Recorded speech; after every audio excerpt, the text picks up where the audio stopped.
I think you'll be surprised to learn that out of the 25 million web impressions Policy Circle received last year, 40% were 18 to 26 years old.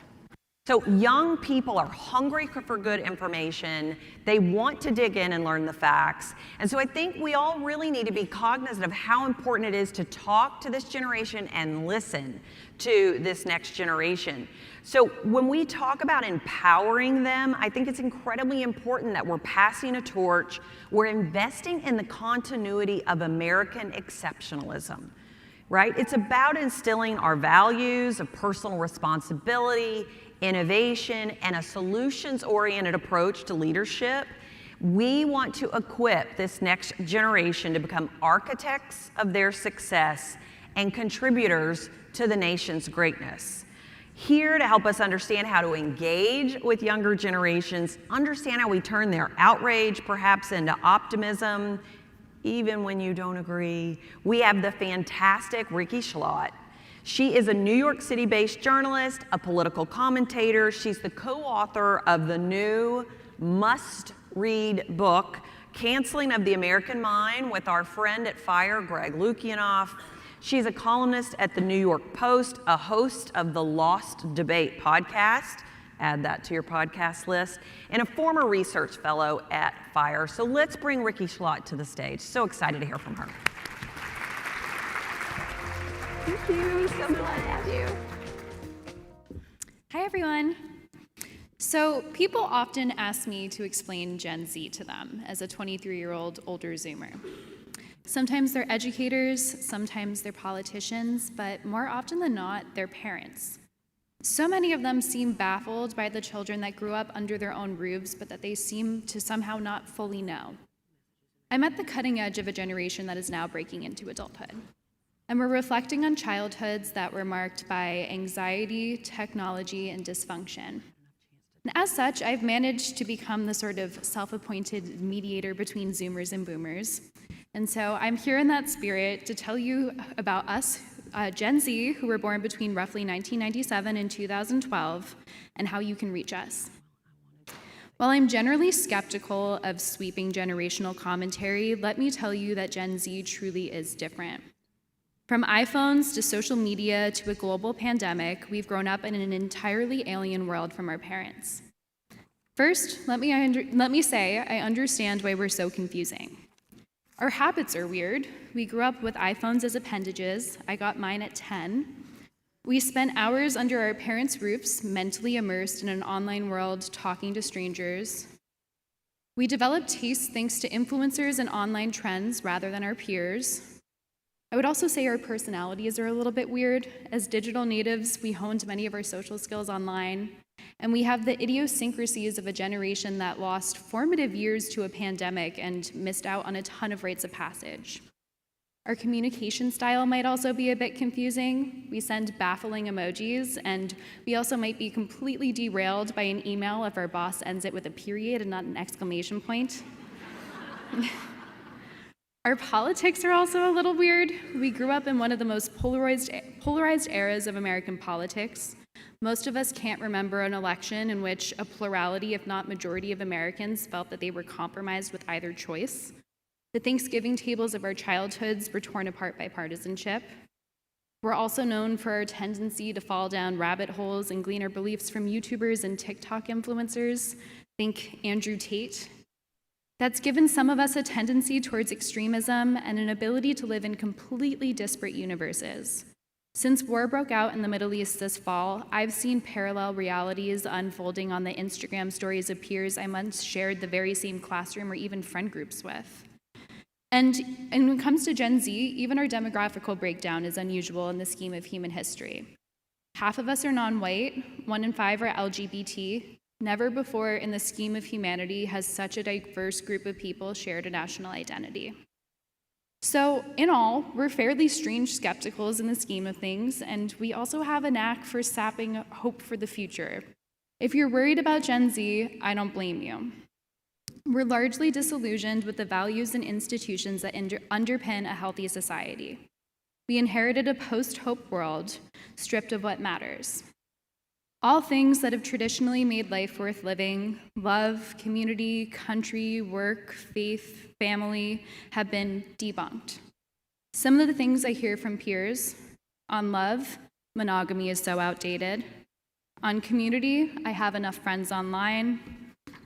On country, I'm embarrassed to be an American. On work, I'm quiet quitting. On family, I'm not bringing kids into this melting world. And on faith, my parents are such naive Bible thumpers. By the way, what's your star sign?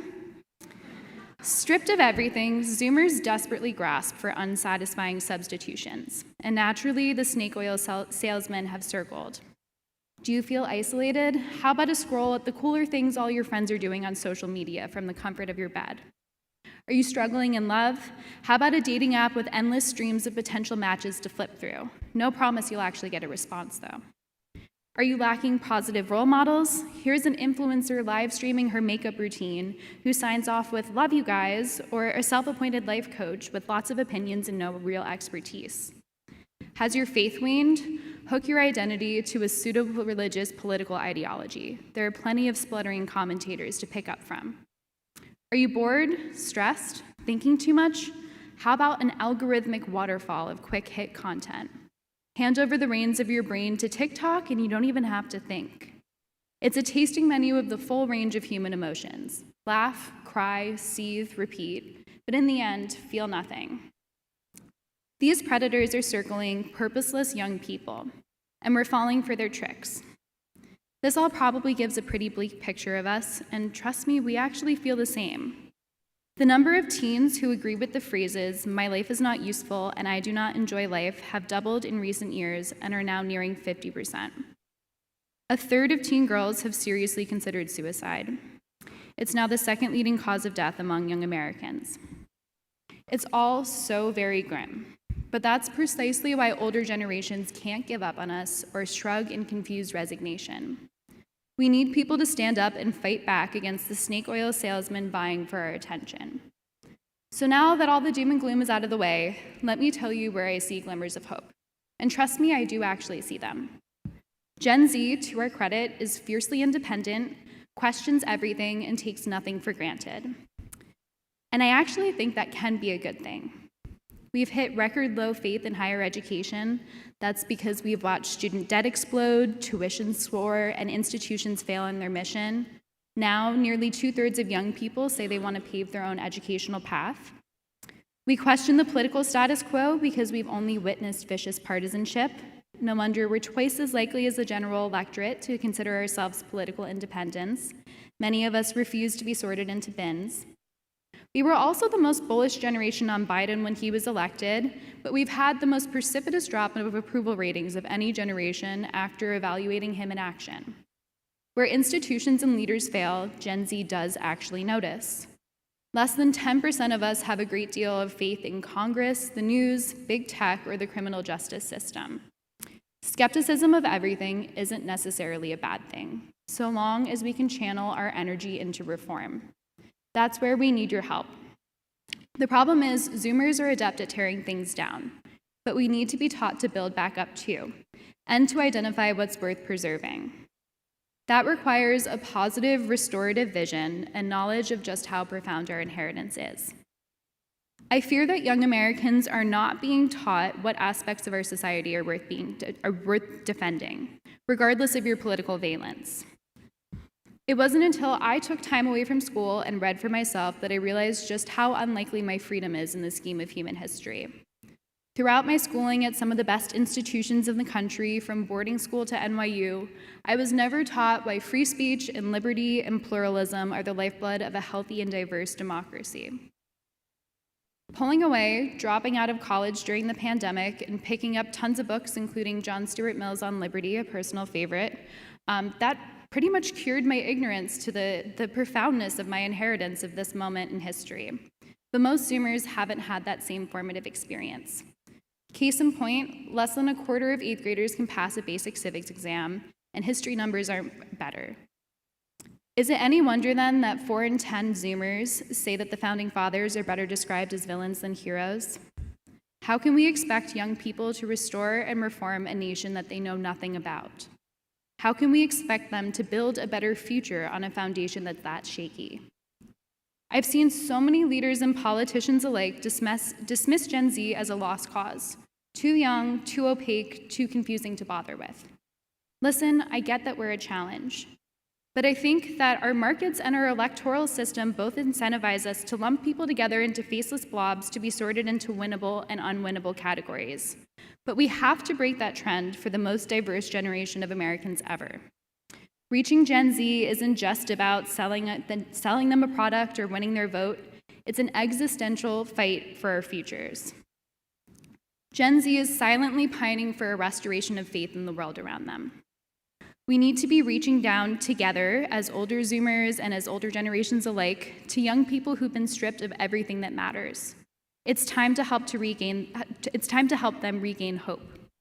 As parents and grandparents, it can be as simple as sparking a conversation about fears and dreams alike and being deliberate to pull away from tech long enough as a family to actually hear your child's voice.